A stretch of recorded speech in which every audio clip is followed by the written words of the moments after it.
Before we begin, prepare yourself. What you are about to hear is not entertainment. It is a forbidden map of the human psyche, a descent into the shadow Carl Jung warned us never to ignore. Watch with open eyes, but guard your mind carefully. And when the silence settles at the end, do not leave without sharing what it awakened in you. Subscribe, so this journey into the abyss does not end here. And write in the comments the moment when you first felt the shadow touch your own life. The first truth is always the most unbearable.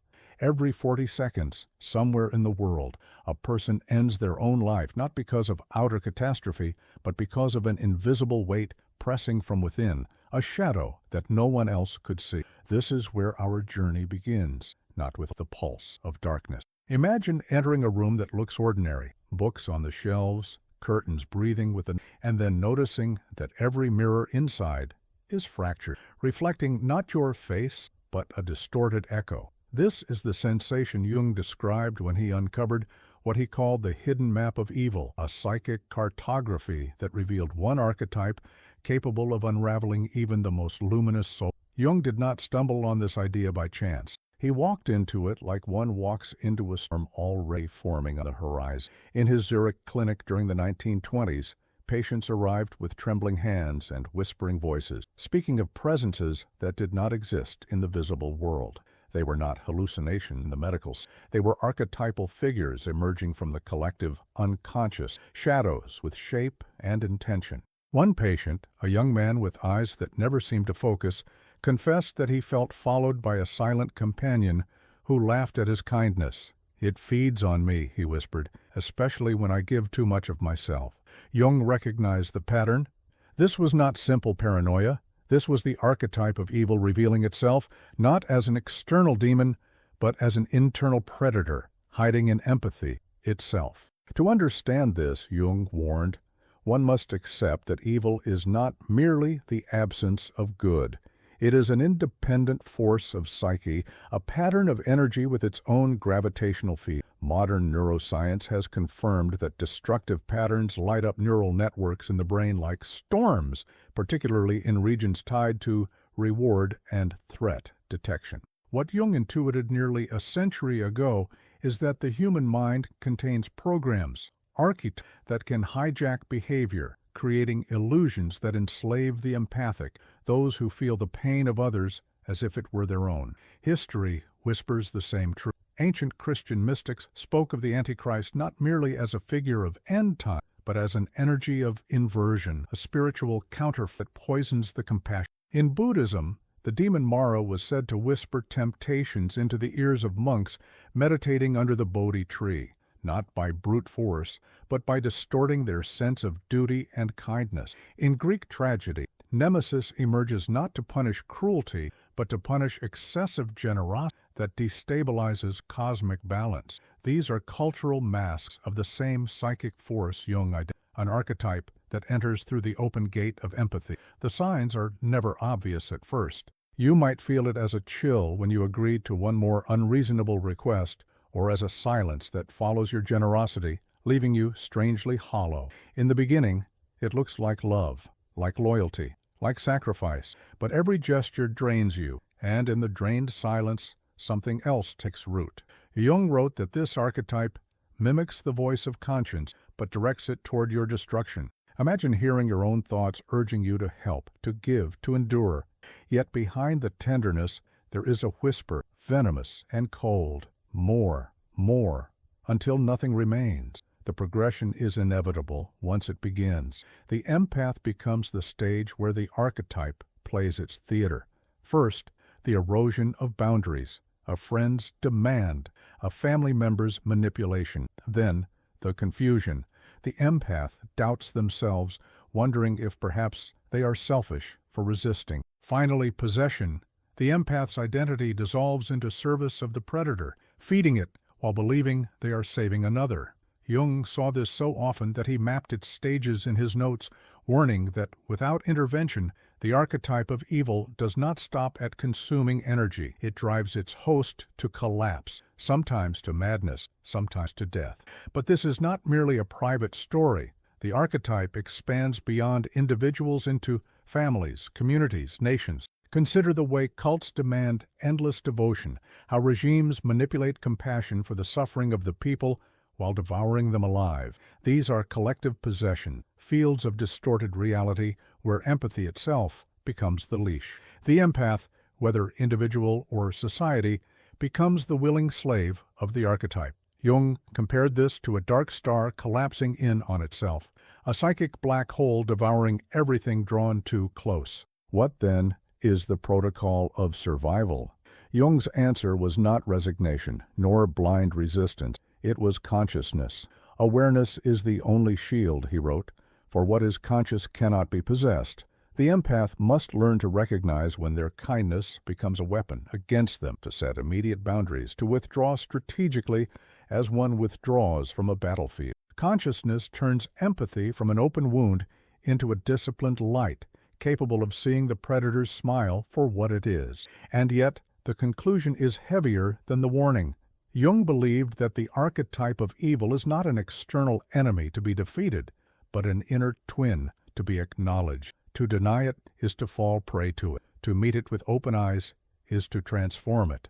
The shadow is 90% pure gold, but only for those who survive its touch. So I ask you, as the echoes of this revelation linger, have you felt it? That smile that asked for more than you could give? That silence that followed your sacrifice? That gnawing sense that something fed on your light and left you hollow? If so, then you have already met the archetype Jung feared most. The map of evil is open now. You are inside it. The story begins with footsteps echoing in a long hallway, the smell of disinfectant thick in the air. Zurich, 1924. A man enters Jung's consulting room, his coat damp from the rain outside, his eyes wide but unfocused, as if he is staring at something beyond the walls. His name was withheld in Jung's notes, but his words remain. Every time I try to help some, I hear it. Laughter, not for. This laughter was not loud, not cruel in the ordinary. It was quiet, almost delicate, like glass breaking in another room, yet sharp enough to pierce the nerves. He described how it followed him after acts of generosity, after moments of compassion. He would carry groceries for an old neighbor, and in the silence after her thank you, the laughter would rise inside his mind. He would give money to a struggling friend, and later, in his own solitude, the whisper returned. Fool. The sound made his skin and his stomach tighten. Was his kindness real, or was it feeding some? Mocked him. Jung sat his pipe in, observing the tremor in the man's shoulder. He noted that the patient's empathy had become a wound through which the archetype of evil seeped in. He is not ill in the medical sense, Jung later wrote, but possessed by a psychic figure that mocks his life. The archetype did not attack through nightmares or visions, but through distortion, through turning the man's own virtue into a weapon against him. Modern psychology would call this cognitive dissonance, a split in self-perception. Neuroscientists at Stanford have shown how the brain reacts with alarm when core values are undermined, lighting up fear circuits in the amygdala, as if under physical threat. What Jung identified in mythic terms, science now maps in circuits and neurotransmitters. The experience of being betrayed not by others, but by one's own conscience under siege. The man told a story that haunted Jung for years.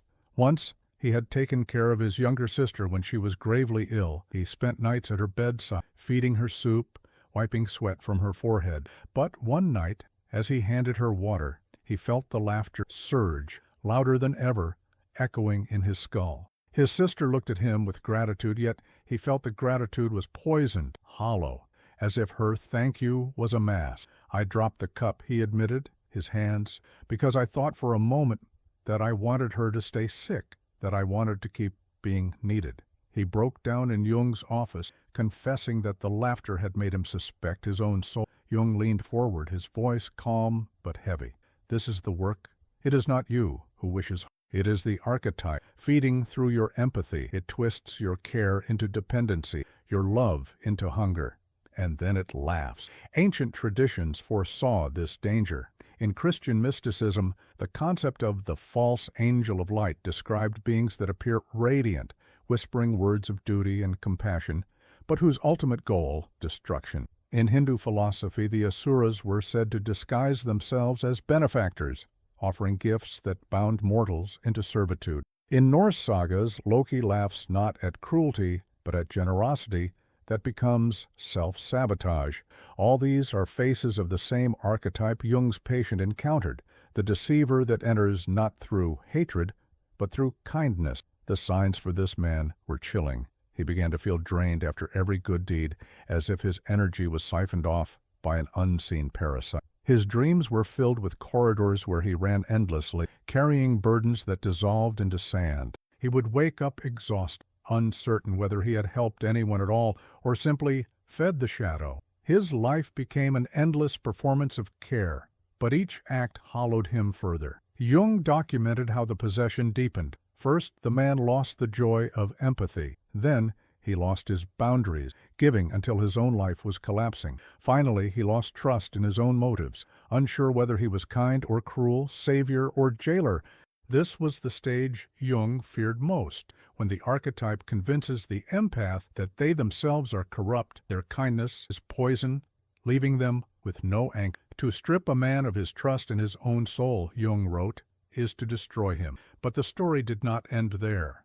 Jung guided the patient to confront the laughter directly. In one session, he asked him to close his eyes and call forth the voice. When it appeared mocking and sly, Jung told him to ask a single question: "Who are you without me?" The silence that followed was immense. The man reported that, for the first time, the laughter stopped. For a moment, the archetype was powerless, without his attention, without his empathy as fuel. This became the first step toward liberation, not denial, but confrontation. The lesson is as stark now as it was then. Evil does not always enter as violence or rage. Sometimes it enters as a shadow that laughs at your kindness, feeding on your need to heal and to save. The empath becomes both the stage and the victim. The danger is not in the act of care itself, but in the surrender of awareness, the blindness to how empathy can be twisted into chains. Jung ended his notes on this with a line that still chills the reader. He learned that his kindness was real, but he also learned that evil does not attack strength, it attacks life. And so the question lingers like an echo in the dim room. The acts of kindness in your own life were followed by doubt, a strange emptiness you could not explain. How many times have you wondered whether your compassion is a gift? There is a moment, subtle and nearly invisible, when kindness ceases to be a choice and becomes a command, whispered from somewhere beyond. It does not announce its thunder or rage. It arrives in quiet increments, as soft as a hand resting too long on your shoulder, as faint as the echo of a promise you never spoke aloud. This is how the archetype enters, not as a storm crashing through the door, but as moisture seeping through the cracks of an old house, warping the wood until its very frame bends. The patient who once heard laughter in his compassion began to notice a different pattern, one that Jung highlighted with growing alarm. After the laughter came requests. At first they were small, a neighbor asking him to watch a friend requesting money just until pay. Each time he agreed, and each time the silence afterward pressed heavier. Soon the requests grew larger, and with them the weight of obligation. He felt as though the universe is scripting his life to servitude, as though saying no would invite a collapse he could not. This is the seduction, the illusion that surrendering your will is the only way to preserve connection. Jung recognized this as the slow erosion of psychic boundaries, the empath's armor dissolving grain by grain. The man's gestures of care were not false, but they were being consumed, drained until they no longer nourished him. He described lying awake at night with his chest, wondering if he was alive for himself at all, or only as a vessel for the needs of others. He had become, in Jung's words, a mirror to pop, reflecting only the desires projected onto him, no longer containing his own image. Modern research has given new language to this possession. Psychologists describe pathological altruism, a state where the instinct to help turns compulsive, leading not only to burnout, but to self-destruction. Neuroscientists at Yale have shown how overactivation of mirror neurons, the cells that allow us to feel another's pain as our own, can create emotional overload, blurring the line between self and other until the brain cannot distinguish who is suffering. What Jung saw as archetypal possession, we now trace in the firing of synapses, the empath becoming hostage to their own capacity to feel. Ancient wisdom warned of this erosion long before science. In the Taoist texts, the sage is cautioned against excessive yielding, for too much water erodes not only stone, but the vessel that holds it. The Stoics spoke of pity as a corrosive virtue, one that can chain the soul more effectively than anger ever could. In Christian mysticism, Saint Teresa of Avila described false humility, the compulsion to serve until one's spirit was emptied, as a trick of the adversary, not a path to holiness. These voices converge across what begins as luminous compassion can, unchecked, become a poison disguised as virtue. The scenes in the man's life grew darker. He recounted how, after refusing a demand one evening, he felt not relief, but terror. His hands shook as though he had committed a crime. He began to apologize for things he had not done, to offer solutions before problems were even spoken. In his dreams he wandered through a marketplace where every vendor called his name, their hands reaching, their eyes accusing. He gave away coin after coin until his own pockets bled with holes, until he awoke gasping, the sheets clinging to his skin with sweat. The archetype was no longer whispering. It was scripting his every move. Jung described this progression in his private notes with a metaphor.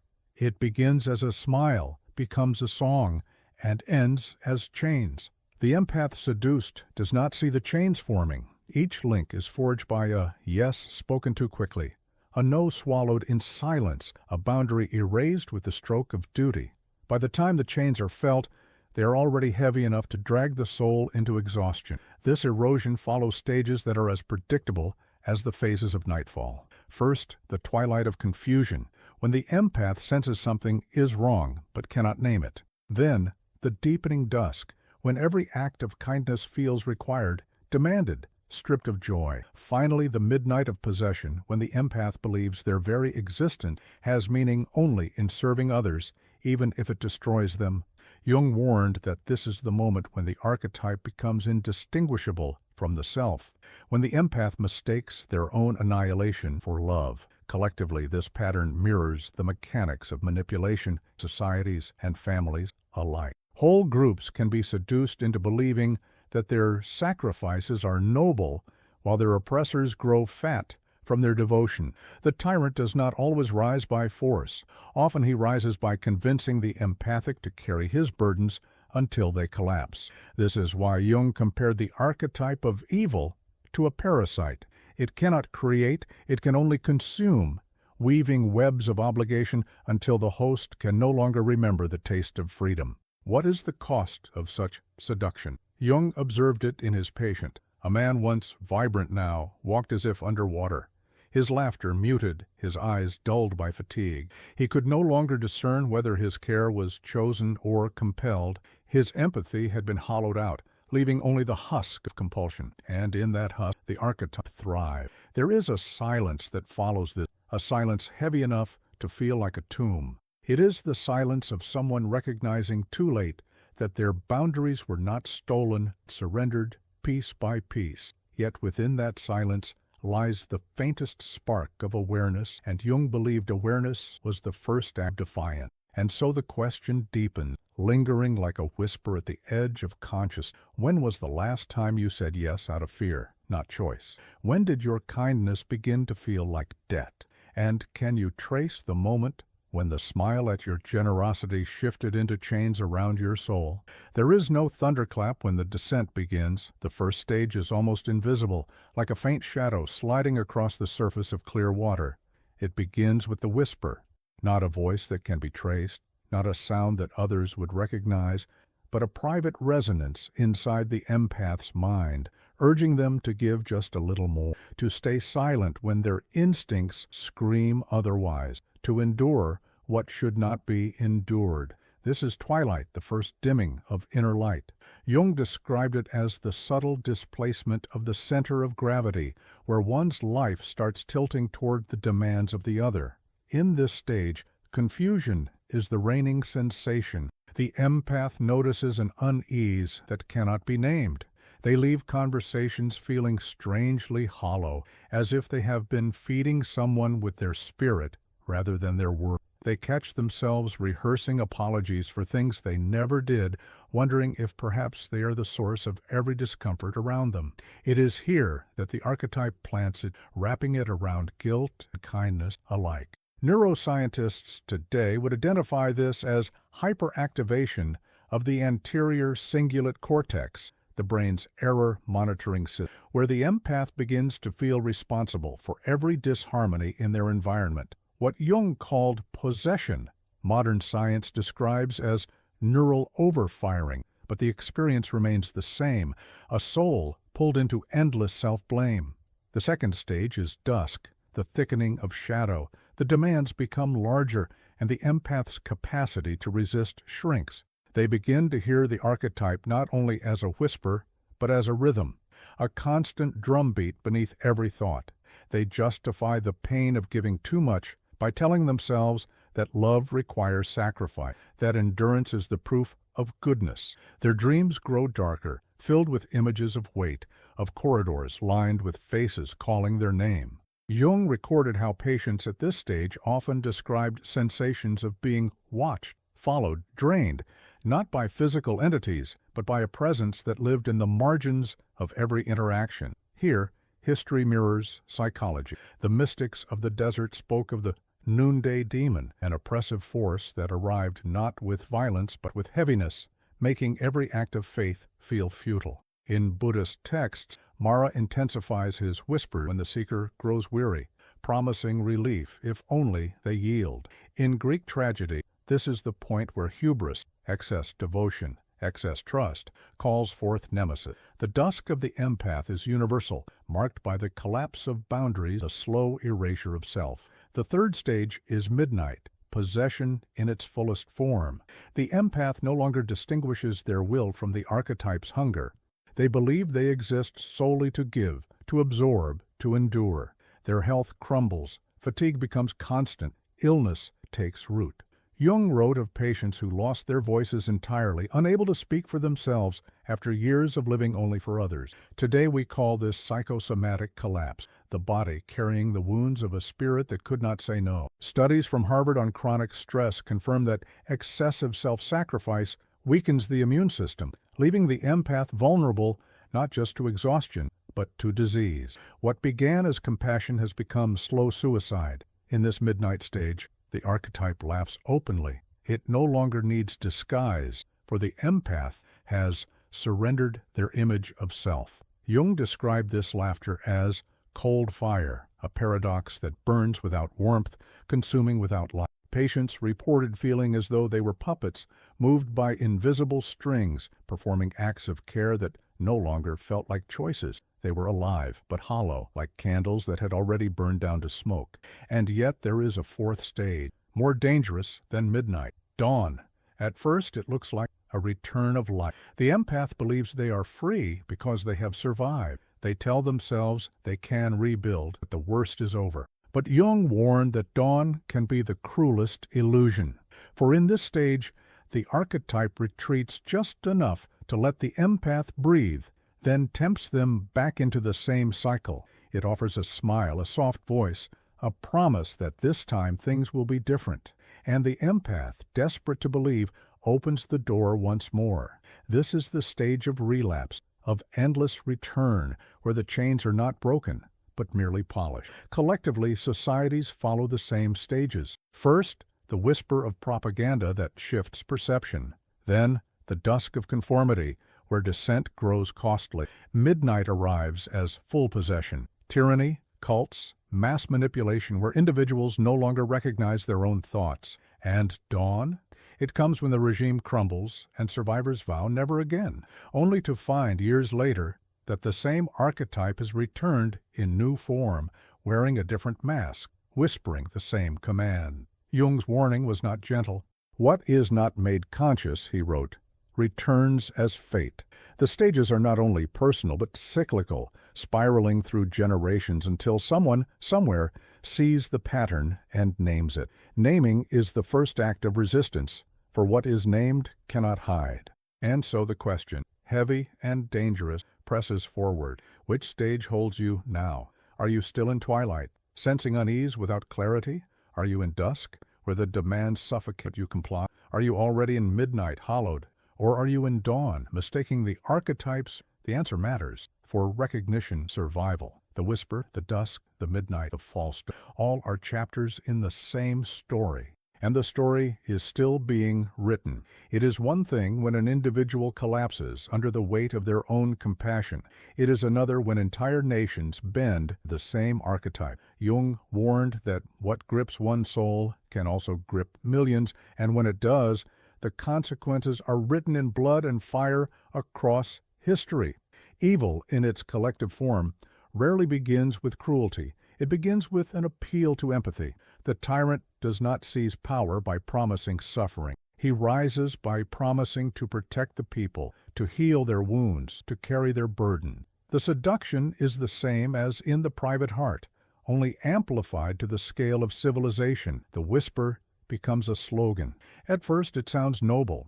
Care for the poor, protect the children, defend the weak. These are words no one dares oppose, yet within them the archetype lurks, feeding on the devotion of the masses. Soon dusk falls across the collective. Citizens begin to sacrifice not only their comfort, but their freedoms, persuaded that their suffering is necessary for a greater good. Those who question the demands are shamed as selfish, accused of betraying the collective empathy. Jung observed this in Germany as the 1930s, writing that a nation can be possessed as fully as an individual. The archetype that mocked the kindness of one patient now laughed across entire cities. Modern psychology recognizes this phenomenon as mass formation, the psychological state in which individuals lose their critical thinking and merge into a collective identity. Studies of cult behavior show the same dynamics. Empathy for a shared cause becomes the leash which followers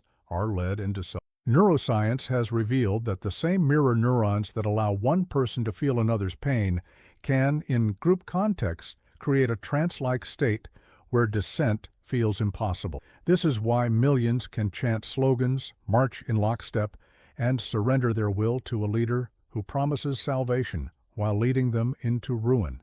Ancient traditions named this danger long before modern science. In the Old Testament, the golden calf was not simply an idol of greed, but a symbol of collective possession, where the people's yearning for comfort twisted into worship of a lifeless object. In Buddhist cosmology, entire worlds fall under the sway of Mara, blinded by illusions that feel righteous but are chains in disguise. In Greek myth, the Bacchic frenzy lured communities into ecstatic devotion, ending not in enlightenment but in blood-soaked fields. Again and again we see the same pattern: empathy distorted into obedience, devotion weaponized into destruction. The signs of collective possession are eerily familiar. Families echo them as much as nations. A mother sacrifices every piece of to her children until resentment rots beneath the surface. A workplace demands loyalty for the team until burnout consumes its employees. A church, a movement, a political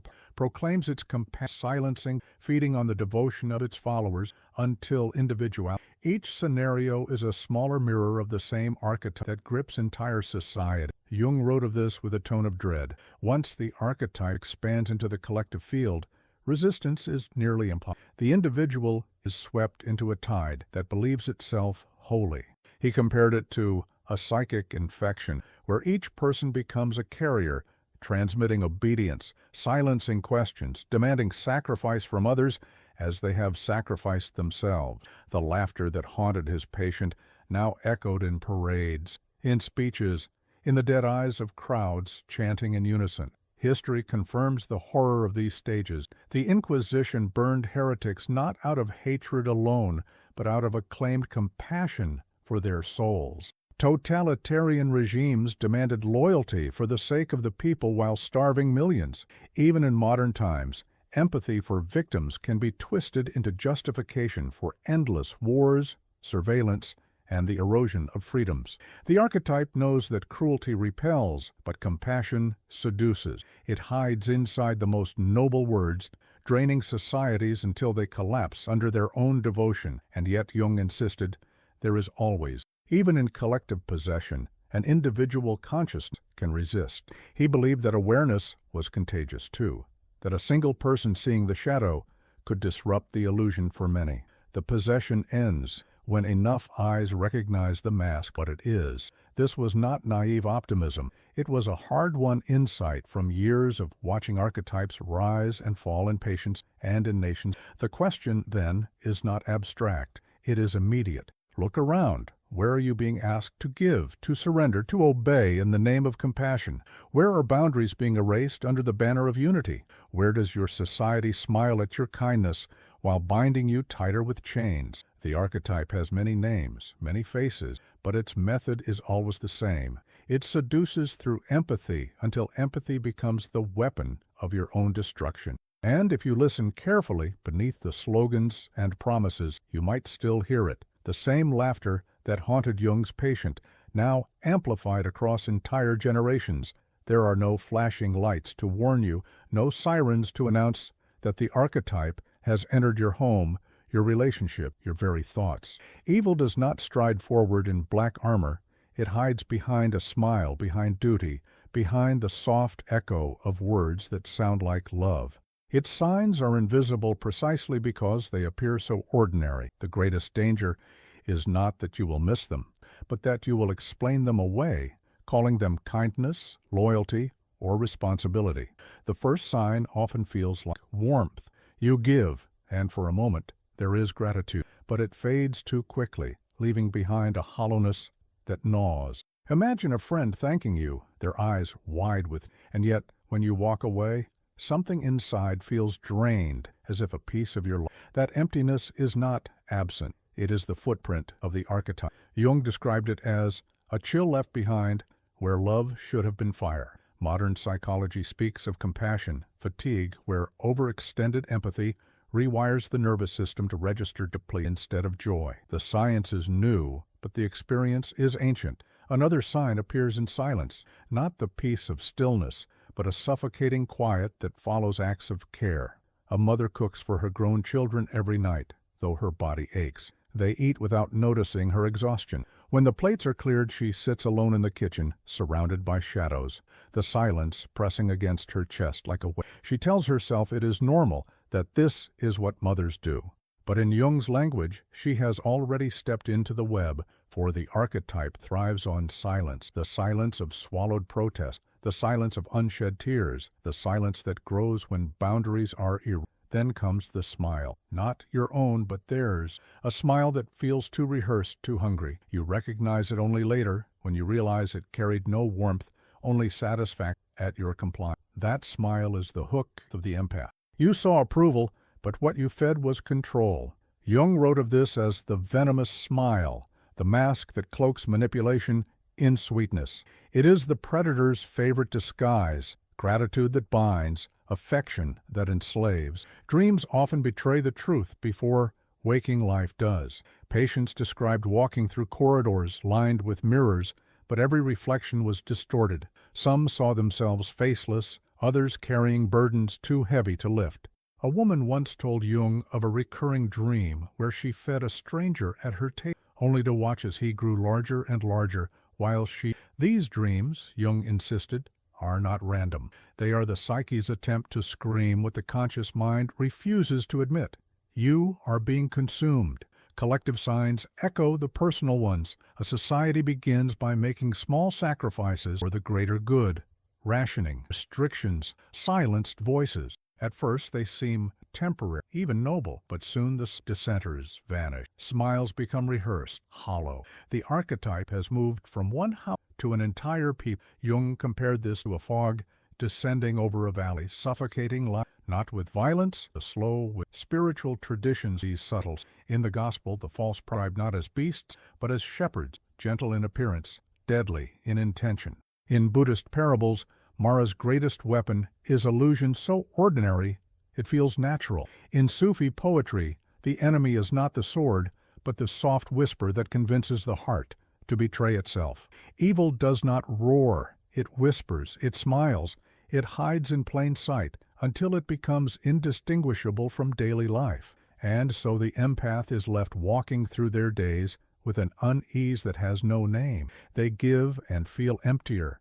They obey and feel smaller. They love and feel invisible. They tell themselves these are the costs of goodness, but in truth, these are the fingerprints of the archetype. Jung warned that once you notice these signs, you are already within its territory. The question is not whether the signs exist, but whether you are willing to see them for what they are. Look closely. Recall the last time you felt drained by giving. Remember the silence that followed your... Picture the smile that seemed too eager at your compliance. These are not coincidences. They are the invisible signals of possession, written in the smallest gestures of ordinary life. To ignore them is to become their prisoner. To name them is to begin the work of freedom. There is a reason Jung never offered simple. Evil woven into the psyche cannot be exorcised with rituals or destroyed with denial. To deny it is to give it power. To fight it blindly is to become entangled in its game. The only defense, he warned, is consciousness, an awareness so sharp it cuts through illusion like a blade.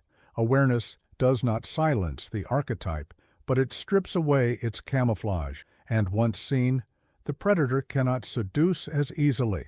Imagine standing in a dark forest. The rustle behind you makes your heart race. If you convince yourself there is nothing there, you remain prey. If you panic and run, you may still be caught. But if you turn and see the figure clearly, its shape, its eyes, its presence, you gain power.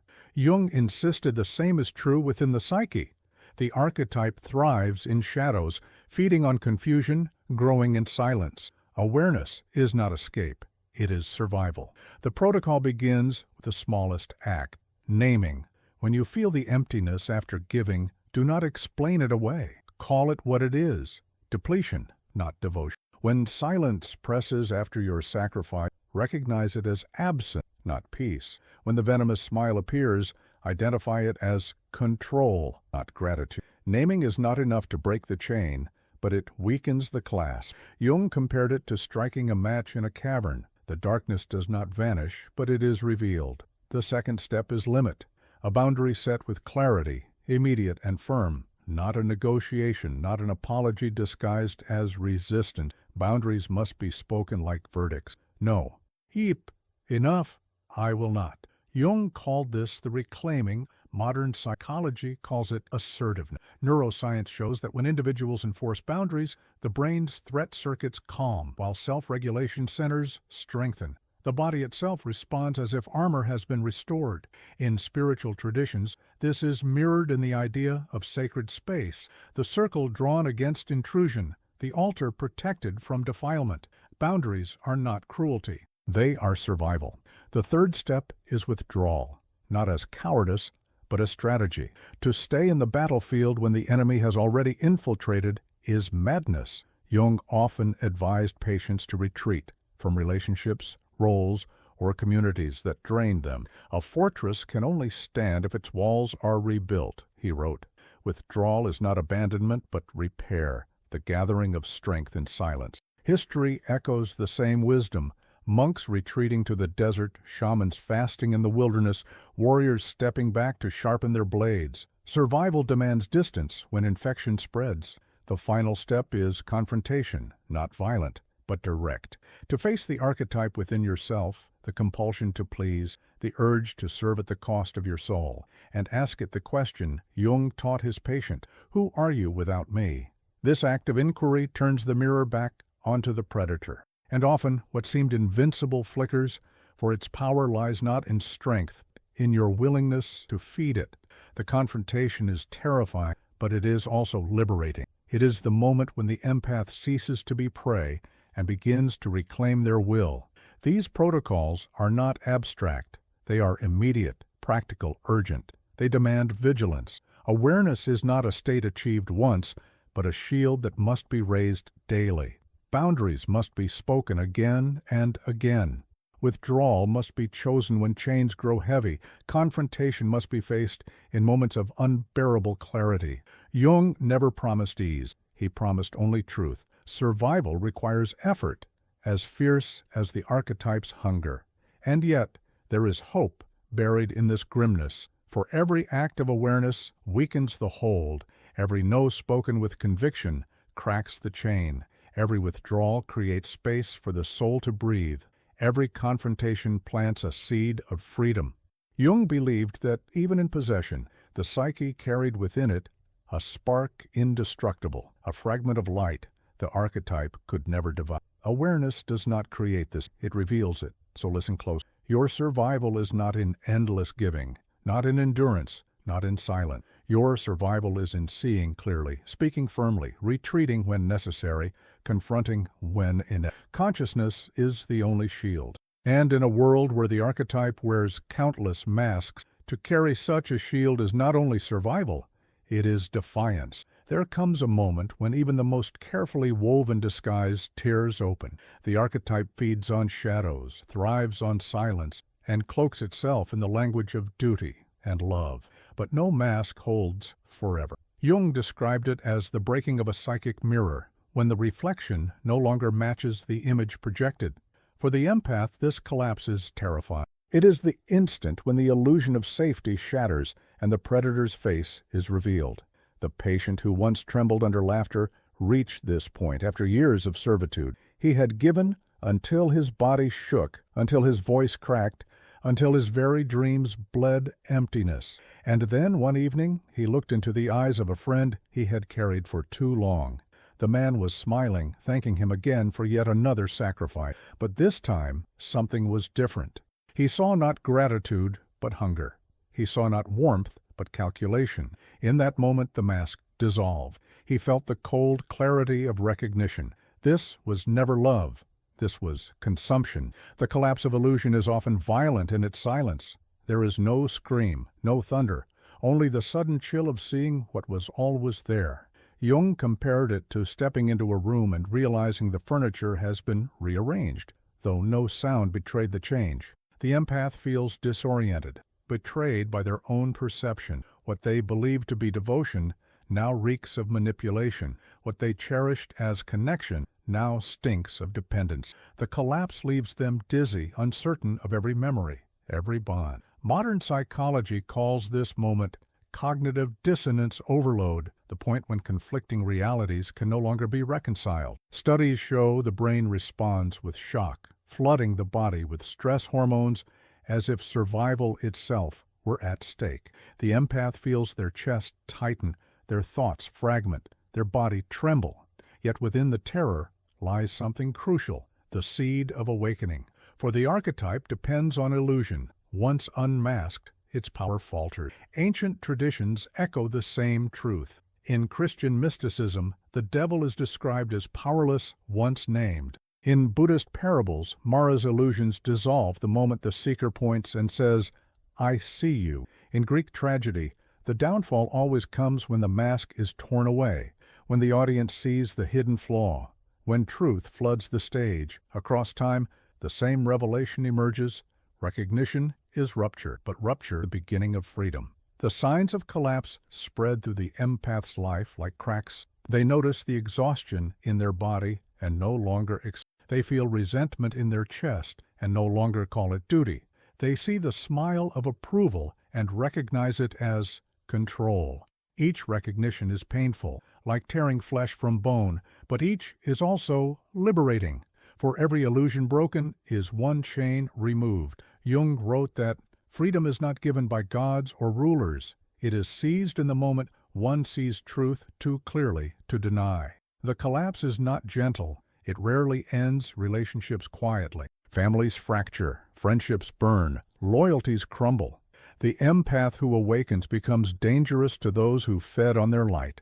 They are accused of selfishness, betrayal, cruelty, but beneath the accusations, the archetype trembles. Its prey has seen behind the mask. Its game is broken. Collectively, the same collapse comes to nations and groups. Propaganda falters, promises rot, and people see the hunger behind the smile of their leaders. The fall of cults, the crumbling of regimes, the shattering of false movements, all are echoes of the same collapse. At first, terror reigns, for the familiar is gone, but then clarity, the recognition that the greater evil was not the cruelty itself, but the lie that called it love.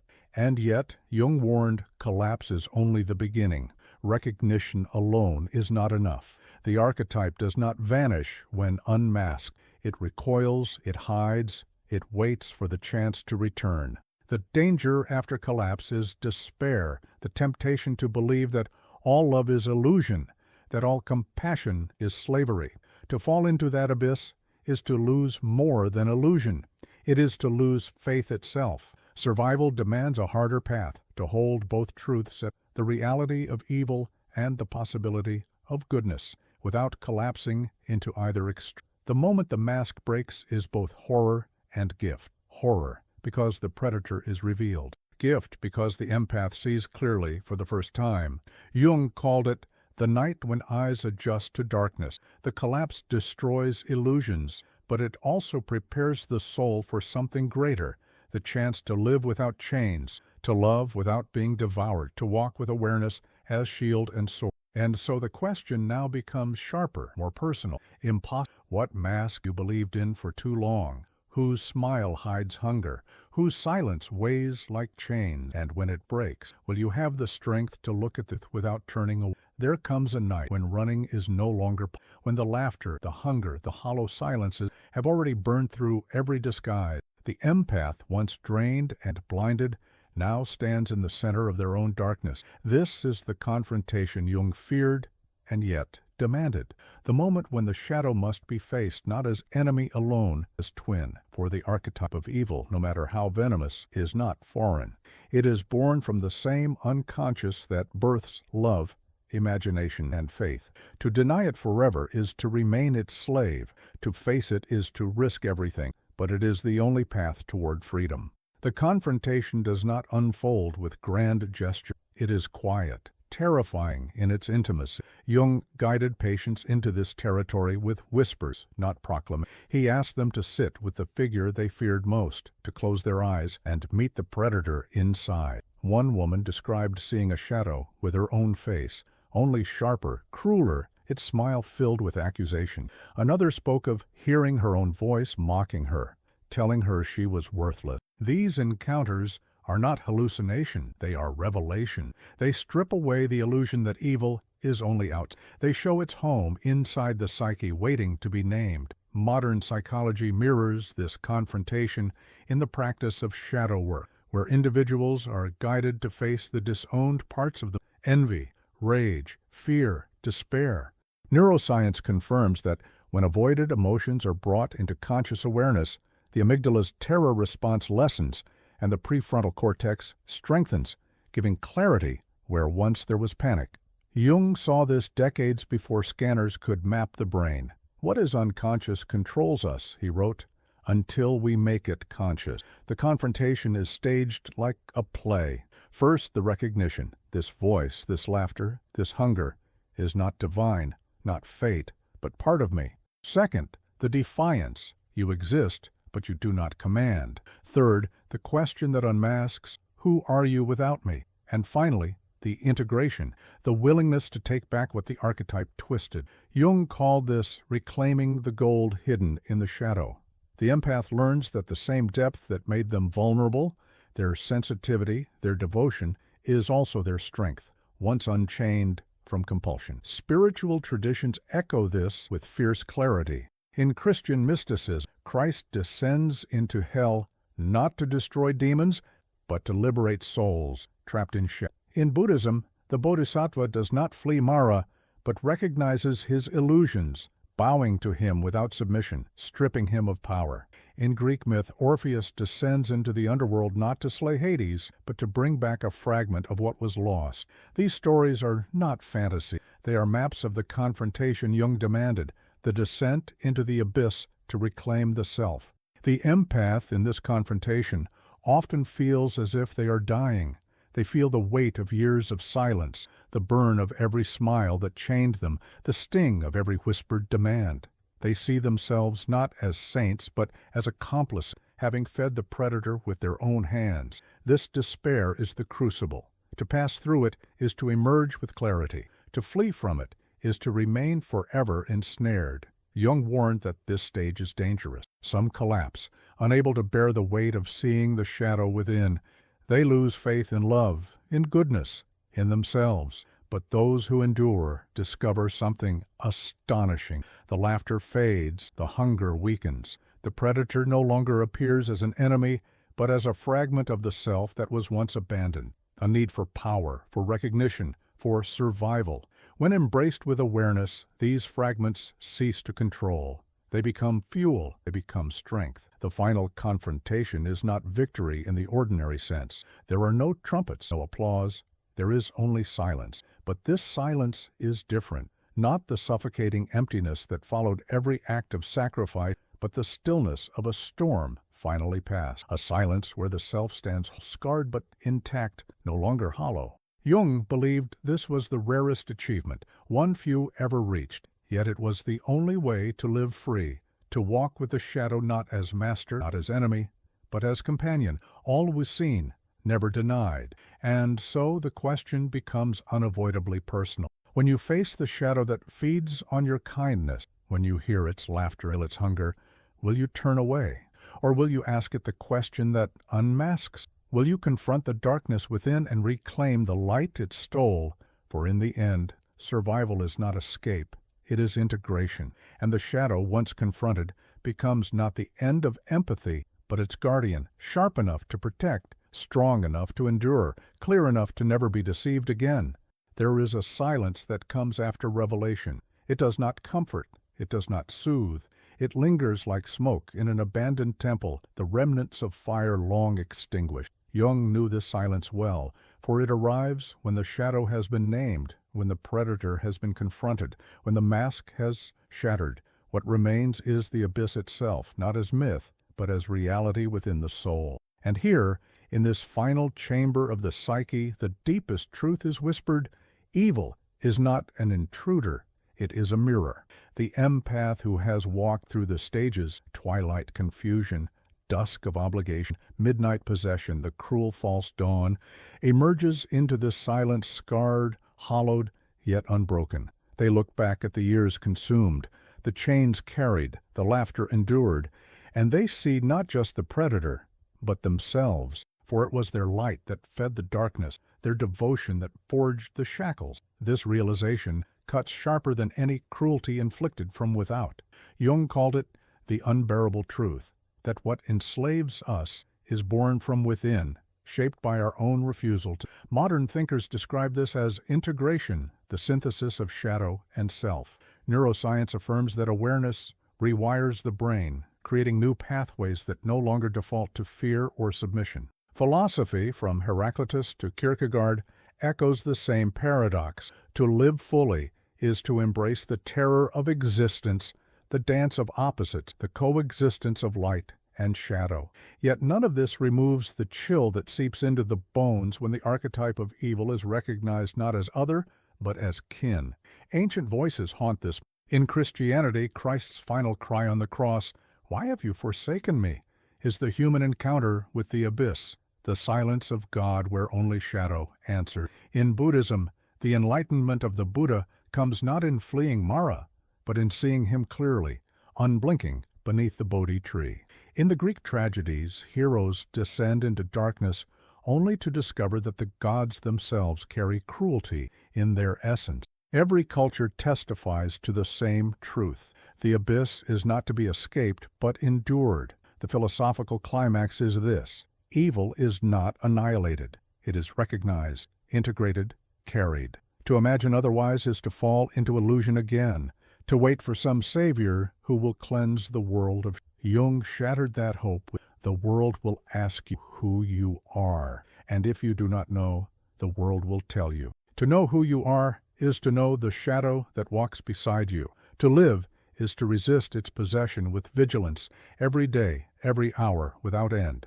The echo of the abyss remains. It is the quiet reminder that empathy can be twisted, that kindness, that even love can conceal a predator. To hear this echo is not despair but awareness. It is the voice that whispers caution when you are asked to give beyond your strength, when silence weighs after your sacrifice, when gratitude feels too hungry. The echo is not your enemy.